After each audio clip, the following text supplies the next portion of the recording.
Hey everyone, this is Sean with Integrity Ranch. We're getting ready to move the cows here. I'm gonna have Clint reel this reel up so I can stay on the left side. Go ahead, bud.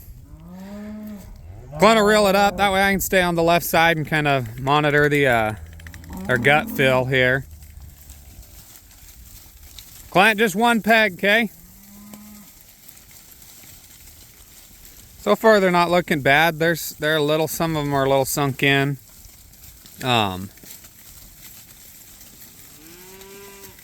See, the bowl looks pretty good, little sunk in.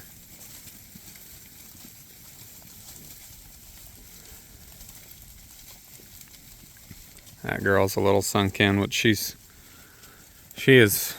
lacks a lot to be desired. She's too tall and leggy. But overall the gut feel wasn't bad. There's grass out in this, so this has had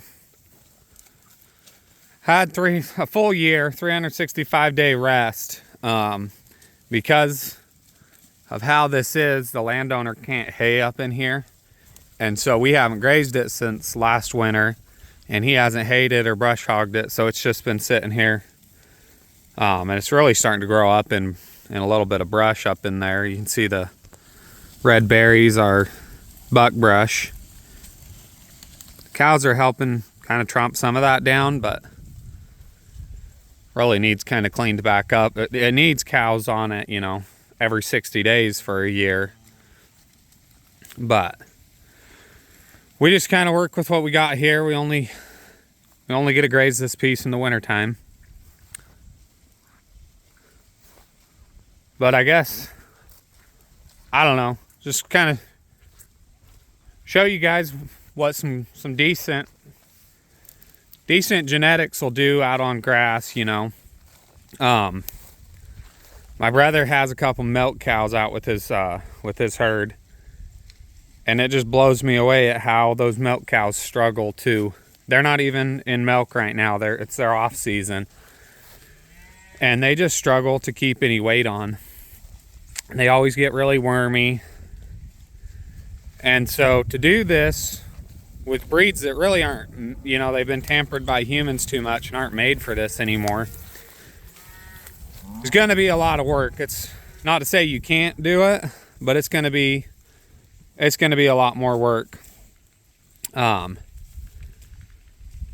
know, you're probably going to have to worm them, and you're really going to have to cull hard to try to get something better going. But if you just start out with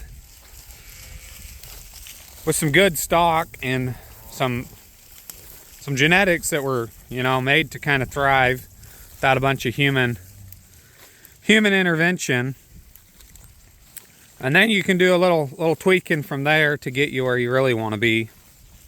But it actually makes this a lot more enjoyable if you don't have to be out here deworming cows and doctor and stuff. Like, this herd of cows hasn't been up to the kraal since it's been just over a year. So last year we got them up to the kraal in I think it was early-ish December. No, it was early November. Yeah, early November we got them up to the kraal. Give the cows black leg and preg checked cows. But this year we haven't been by any kraals. We've been out here grazing. As soon as we leave this piece, we'll be working them towards a kraal. But we haven't had any real reasons to just go to a kraal, you know. So we can kind of work that into our schedule as we need and as it works for us, versus having to head to a kraal. And like I said, the nearest kraal to here, you just have to make one. It's a couple miles away. It takes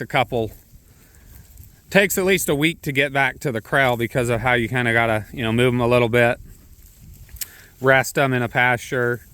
There's a couple pastures between here and the house that we'll trail them down the road a little bit, and then we'll swing into a pasture and rest them for a couple days, and we'll do that again. So if you had an emergency and you needed to get to a kraal, you'd just have to make a kraal, because you ain't getting them to a kraal anywhere around here.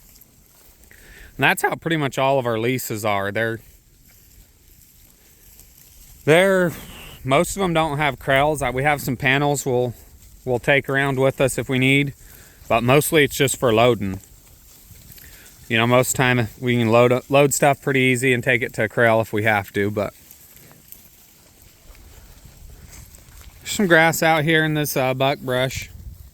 I really wish in a perfect world, and they even graze on that buckbrush. That calf's going after it, and that cow in the distance is grazing on it. In a perfect world, though, to have the sheep and goats here, that'd be the ticket.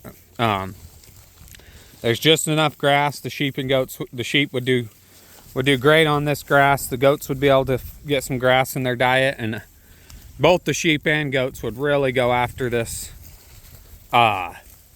buckbrush. They would just, I mean, this is like grain.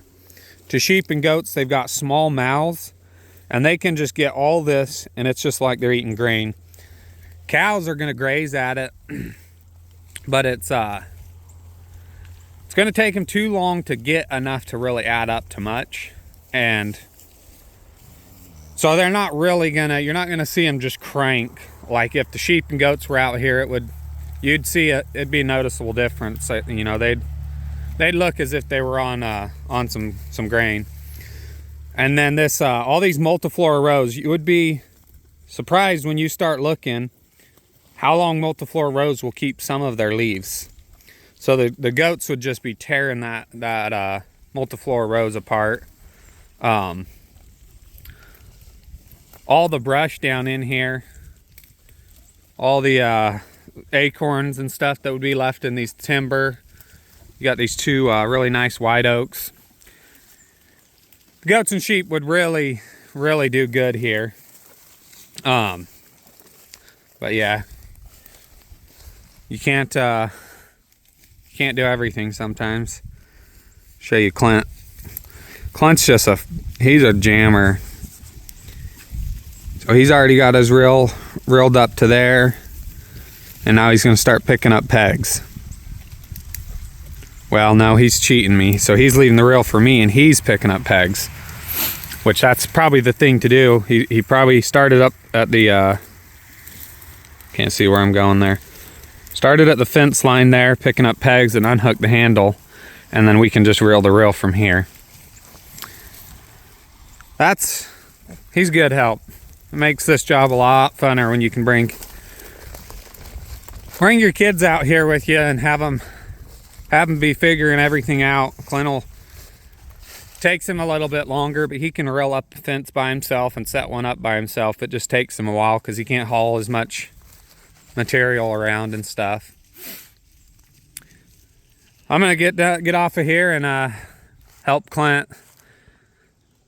But yeah, cows are looking good. We're kind of pushing them here in some of this this brush, but we've got enough,